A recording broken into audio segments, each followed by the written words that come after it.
Hey everyone, I just wanted to make a quick video demonstrating how I got this sound on my synthesizer. It's a very particular sound that I wanted to get. It's from Emerson, Lake and Palmer's Carnival 9 Third Impression. It is the sound that plays during the verse. So I'll just demonstrate it right here with the video showing the sound I'm trying to get.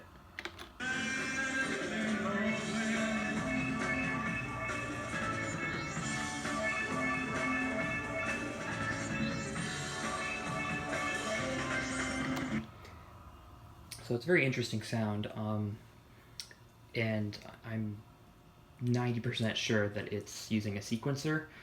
If you slow it down, you can cross-reference with other shows they played. If you slow it down, it's a suspended fourth chord. It's arpeggiating. He's using a sequencer, but it's arpeggiating up a suspended fourth chord. The interesting thing is when the note is held down, it doesn't start right away. And I was wondering how to get that. So this isn't necessarily a tutorial on how exactly he got the sound. It's more of a workaround using two synthesizers. So you got like a sequencer down here that I'm using, very simple sequencer, and it's going to be controlling the pitch of my synthesizer. You really don't need to have two Moog Voyagers like I do.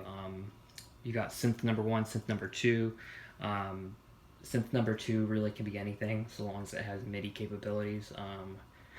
As for synth 1, as long as it's semi-modular, you should be able to do it. It's a pretty simple patch, but I am using the patch panel here, so depending on what synthesizer you have, you may or may not be able to do it.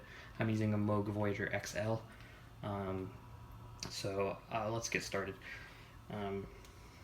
So what we're going to be doing is we're using this synthesizer to control two synthesizers. So what we want is for the sequencing to start about a second after you press the key. So what we're going to end up doing is changing when this synthesizer turns on. This synthesizer is going to be on at all times. So it's better to just show what's going on here. So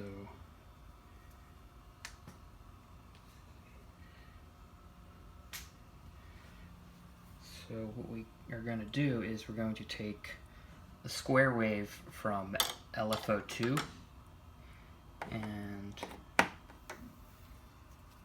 plug it into the volume input. So what that's going to do is LFO square wave is going to essentially turn the volume on and off. But we don't want it to turn on and off. We want it to just be off at first and then turn on. So that's where we take keyboard gate, plug it into the clock.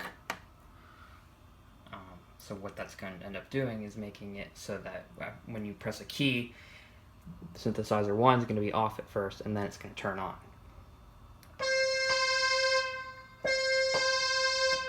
So you hear two of them there. This one sounds as soon as you press the key. This one takes about a second to turn on. You want to have them like similar in sounds, like their parameters. It's just like a sawtooth lead, slightly detuned. Also going to take a triangle LFO and modulate the filter cutoff, just because that's what seems like what he's doing in the song as well. So yeah, we have a delayed